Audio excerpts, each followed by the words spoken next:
اس وقت ہم پر یہ اس آیت کا نزول ہوا کہ ماکروا ومکر اللہ واللہ خیر الماکرین، کہ اگر کوئی بدطینت اور بد فطرت اور کوئی چالاک شخص ہمارے کوئی سوچتا ہے اور اللہ کو ڈاج کرنے کی کوشش کرتا ہے یا اللہ کی کسی بات کا استہزاء کرتا ہے، تو پھر خدا بھی اس سے بڑھ کر مذاق کرنے کی صلاحیت رکھتا ہے۔ تو پھر جبریل امین نے کہا یا رسول اللہ مگر جب قرآن اتر رہا تھا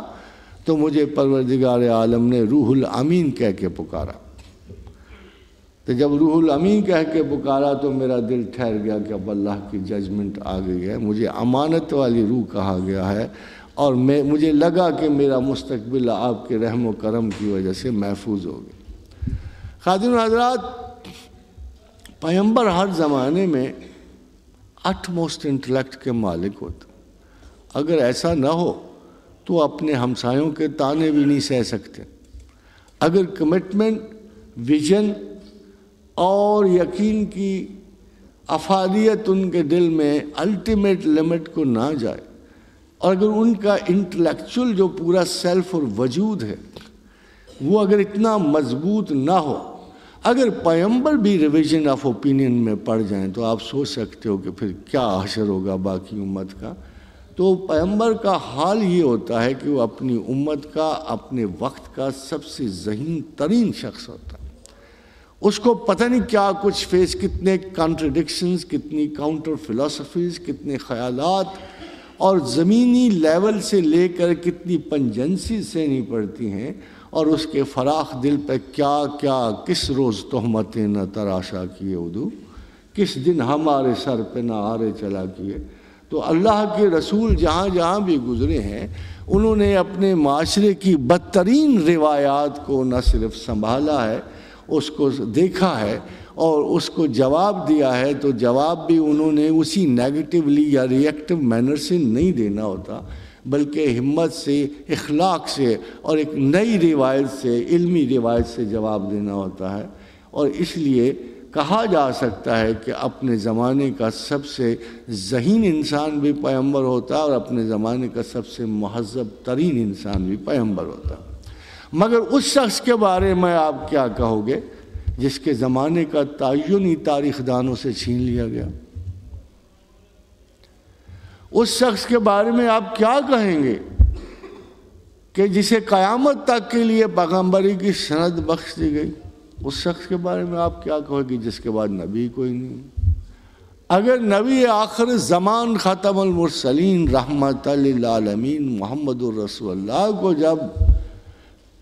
تخت رسالت پر بٹھایا گیا تو کم از کم ایک بات اور طے ہو گئی کہ اب زمین پہ اتنی ذہانت والا انسان اور اتنے اعلیٰ ترین اخلاق والا انسان اب دوبارہ نہیں آئے گا۔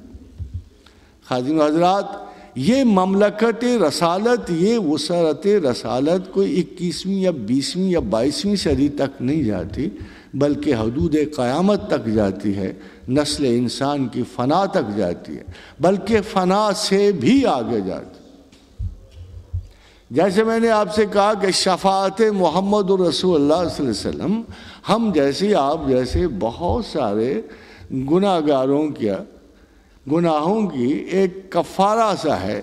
کہ جب قیامت کے دن حضور گرامی مرتبت نے فرمایا کہ سارے لوگ پریشان ہوں گے، سورج نیچے اتر آئے گا تھوڑا سا، حدت آفتاب عالمتاب میں اتنا اضافہ ہوگا کہ لوگ گھبرائے ہوں گے، پسینے میں نہائے ہوں گے، پریشان پھریں گے، تو آپس میں مشورہ کریں گے۔ لگتا تو ہے کہ اس وقت بھی تھوڑا سا کنسنسس آف اوپینین کا زور ہوگا،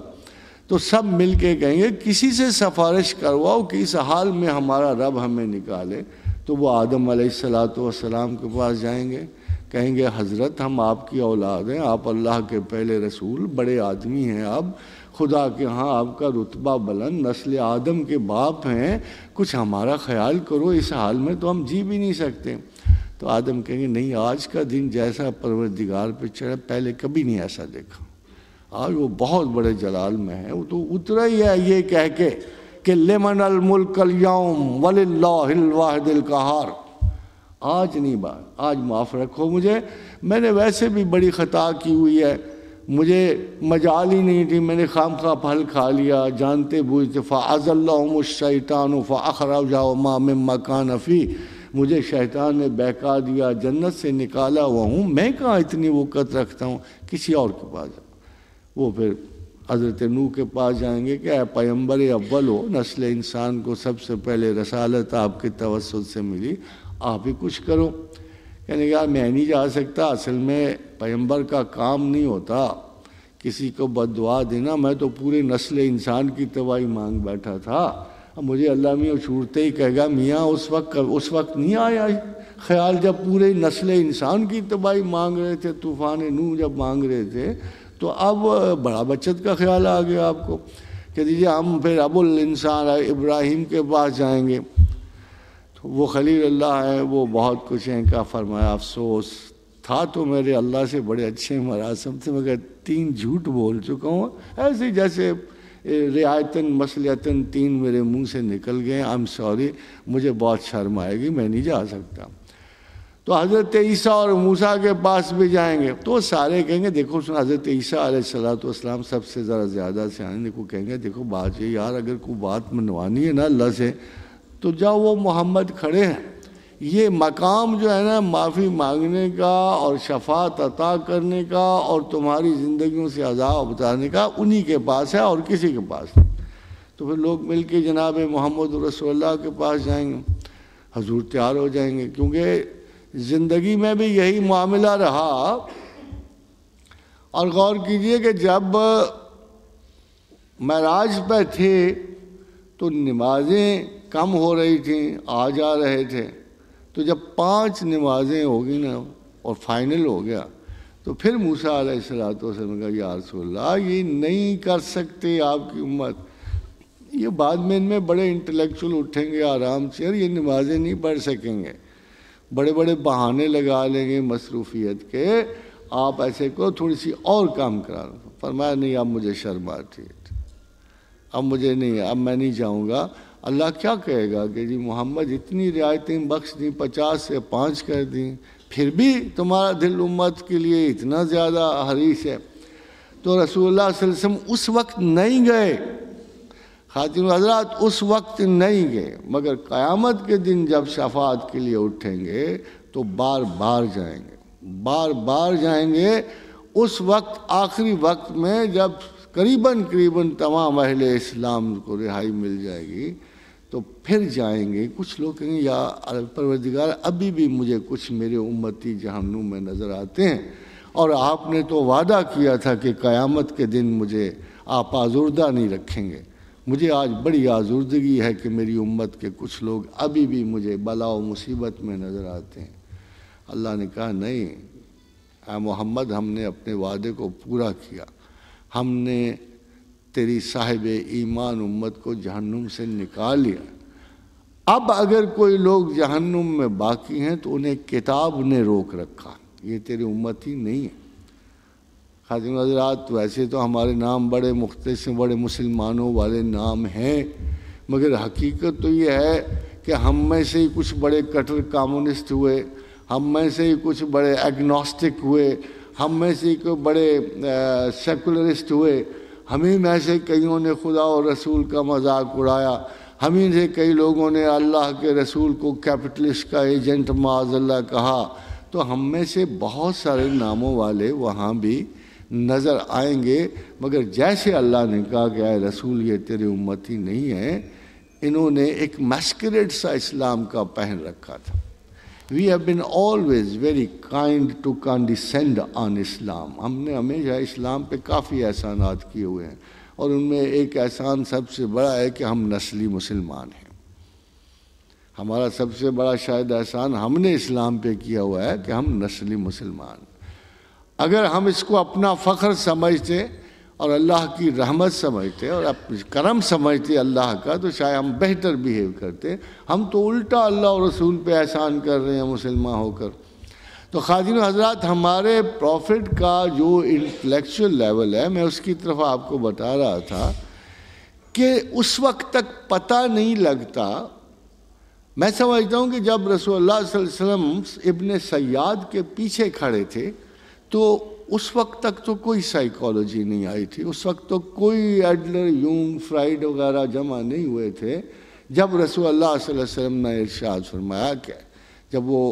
قریب گئے اور اس کی باتیں سننی شروع کر دی چھپ کے، تو اس کی ماں نے خبردار کیا ابن سیاد کو کہ رسول اللہ تیرے پیچھے کھڑے ہیں، اور وہ چپ ہو گیا. جب وہ چپ ہو گیا تو رسول اللہ صلی اللہ علیہ وسلم نے ایک جملہ بولا، اور وہ جملہ جو ہے میرا خیال یہ ہے کہ سائیکو انالیٹیکل سٹڈیز کی بنیاد بن سکے. فرمایا اگر تم اسے ہوشیار نہ کرتی اور یہ باتیں کرتا رہتا تو ہم اس کا مرض جان لیتے. اگر تم اس کو ہوشیار نہ کرتی اور یہ باتیں کرتا رہتا تو ہم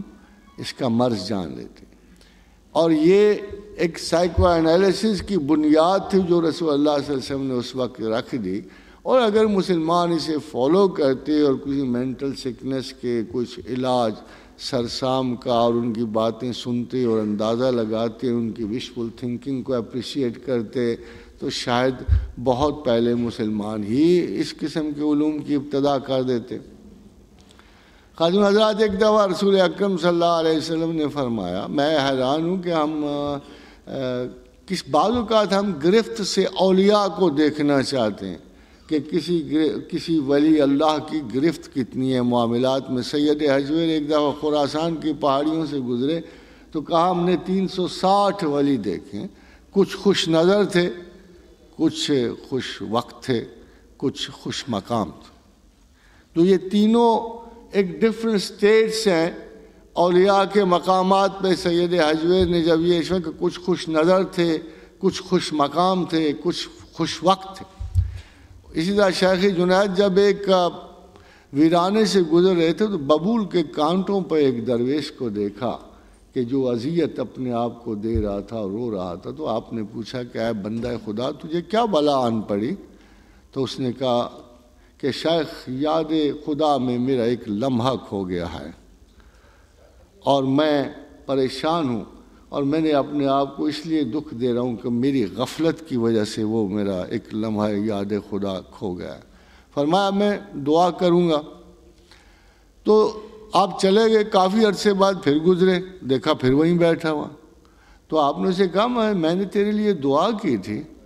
تو اس نے کہا کہ اے شیخ تیری دعا سے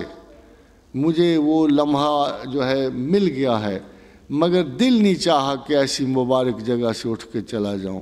جہاں سے مجھے وہ میرا یاد خدا کا کھویا ہوا لمحہ ملا.